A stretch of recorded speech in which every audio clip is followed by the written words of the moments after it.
যাকে আমি আমার ভদ্র বাবা মনে করতাম, আমি জানতাম না যে সে একজন কামুকের পূজারী হয়ে উঠবে। আমার তখন হুঁশ উড়ে গিয়েছিল যখন আমার বাবা আমার সামনে এমন একটি শর্ত রাখলেন। হ্যালো বন্ধুরা, আমার নাম ঋতিকা, আমি এখন ২১ বছর বয়সী। আমার গায়ের রং ফর্সা এবং আমি দেখতে বেশ সুন্দর। আমি আমার শরীরকে সম্পূর্ণ ফিট রাখি, আমার বডি একদম চমৎকার। আমাদের বাড়িতে বাবা এবং আমার একটি ছোট বোন আছে। আজ থেকে ২ বছর আগে আমার মায়ের মৃত্যু হয়েছিল, তাই আমার বাবা নিজেকে খুব একা অনুভব করতে শুরু করেছিলেন। বাবার একাকিত্ব আমি সহ্য করতে পারছিলাম না কারণ তিনি খুবই বিষণ্ণ হয়ে পড়েছিলেন, কিন্তু তিনি আমাকে খুব ভালোবাসতেন। আমি বাবাকে খুশি রাখার জন্য সব চেষ্টা করছিলাম। কিছু সময় কেটে গেলে ধীরে ধীরে বাবার স্বভাবে কিছু পরিবর্তন আসতে শুরু করল। এখন বাবা আমার সাথে একজন বন্ধুর মতো থাকতে শুরু করেছিলেন। আমরা একে অপরের সাথে সব কথা শেয়ার করতে শুরু করেছিলাম, কিন্তু জানি না কেন বাবা আমাকে অদ্ভুত দৃষ্টিতে দেখতেন। একদিন জানি না বাবার মাথায় কি চলছিল, তিনি আমাকে বললেন, ঋতিকা, তোমার কি কোনো বয়ফ্রেন্ড আছে? আমি একদম ঘাবড়ে গেলাম যে বাবা এমন কথা কেন বলছেন, কিন্তু আমি বাবাকে না বলে উত্তর দিলাম যে আমার কোনো বয়ফ্রেন্ড নেই। তিনি আমাকে বলতে লাগলেন, ঋতিকা, তুমি আমার কাছে খুব সুন্দর লাগো, ঠিক যেমন তোমার মা দেখতে ছিল। এখন আমি তোমার সাথে যে অনুভূতি পাই, তা যেমন তোমার মায়ের সাথে পেতাম। বাবার এই সব কথা শুনে আমার হুঁশ উড়ে গিয়েছিল। এমন সময় সেখানে আমার ছোট বোন চলে এল এবং বাবাকে কোনো কাজের জন্য মার্কেটে নিয়ে চলে গেল। আমি বাবার সেই কথা শুনে হতবাক হয়ে গিয়েছিলাম। এখন ধীরে ধীরে আমি বাবার দৃষ্টি পড়তে শুরু করেছিলাম। এইসব ভাবতে ভাবতে কখন যে আমার চোখে ঘুম এসে গেল, আমি টেরও পাইনি।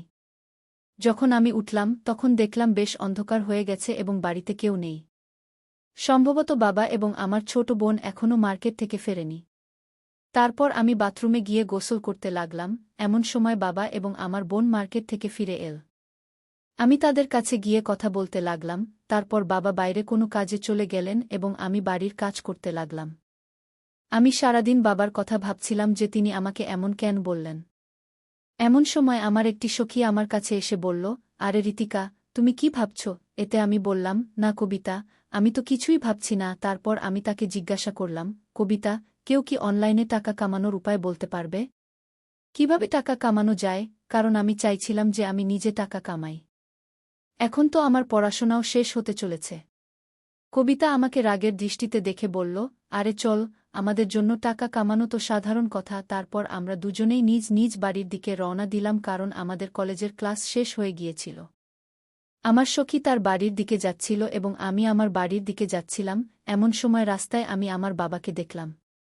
তাকে দেখে আমি একদম চমকে গেলাম। বাবা তার সাথে অন্য একজন মহিলাকে নিয়ে ঘুরছিলেন এবং তাকে শপিং করাচ্ছিলেন। পরে আমি দেখলাম তারা কোনো হোটেলের দিকে যাচ্ছেন। আমার তাদের উপর প্রচণ্ড রাগ হচ্ছিল যে বাবা কিভাবে এমন কোনো অপরিচিত মহিলাকে নিয়ে মার্কেটে ঘুরছেন এবং তার সব টাকা নষ্ট করছেন। তারপর আমি সেই রাগেই বাড়ি চলে এলাম এবং বাবার ফিরে আসার অপেক্ষা করতে লাগলাম। আমি আমার ছোট বোনকে কোনো কথা বলিনি যাতে তার মনে আমাদের বাবার প্রতি কোনো খারাপ ধারণা না আসে। তারপর সন্ধ্যার সময় যখন বাবা বাড়ি ফিরলেন, তখন আমি তার রুমে গেলাম এবং দেখলাম তিনি টিভি দেখছেন। আমি তাকে জিজ্ঞাসা করলাম, বাবা, আপনি মার্কেটে কার সাথে ঘুরছিলেন? আপনার এমনভাবে ঘোরা ঠিক নয়, কারণ কিছুদিন আগেই তো আমাদের মায়ের মৃত্যু হয়েছে। লোকেরা কি ভাববে? বাবা বললেন, না ঋতিকা, আমি ঘুরব। আমার কারো পরোয়া নেই। তার সাথে ঘুরতে আমার বেশ মজা লাগে এবং আমার জন্য এটাই ঠিক। এখন না ঘুরলে কখন ঘুরব? তিনি আমাকে রাগ করে বলছিলেন। আমি তাকে অনেকবার বোঝানোর চেষ্টা করলাম যে আপনি এমন করবেন না, কিন্তু তিনি মানছিলেন না। আমার অনেক চেষ্টার পর তিনি বললেন, ঠিক আছে, তার সাথে আর ঘুরব না, কিন্তু আমারও একটি শর্ত আছে।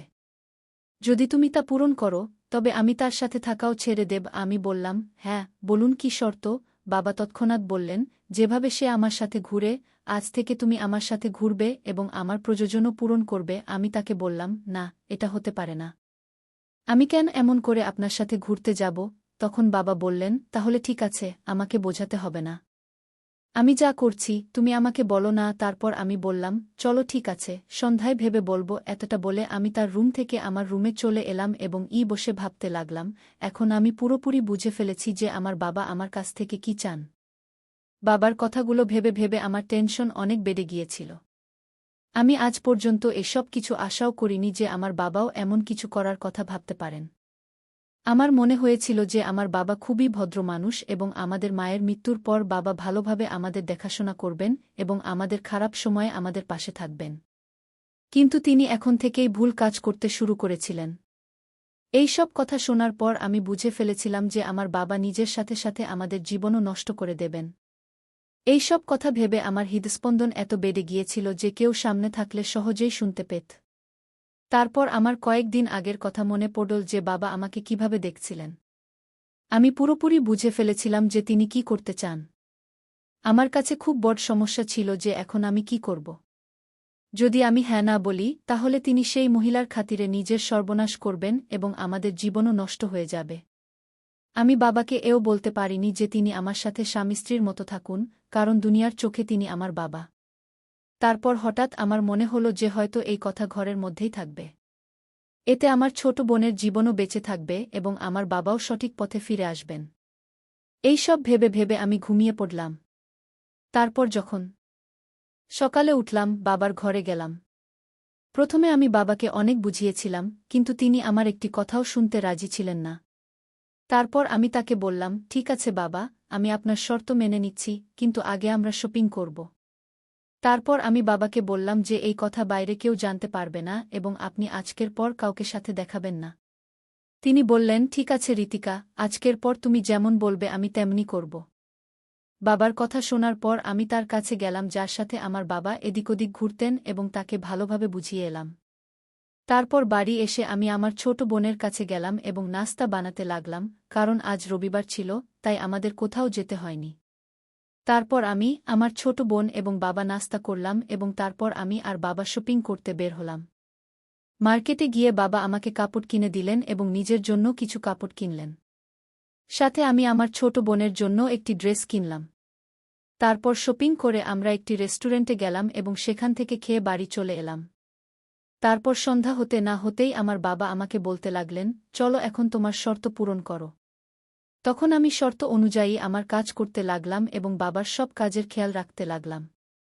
সেই দিনের পর থেকে আমি বাবার সাথে একদম স্বামী স্ত্রীর মতো থাকতে লাগলাম। আমি বাবার একদম স্বামীর মতো যত্ন নিতাম এবং তিনিও আমার একদম স্ত্রীর মতো যত্ন নিতেন। তারপর আমাদের জীবনে যা হওয়ার তা হয়ে গেল।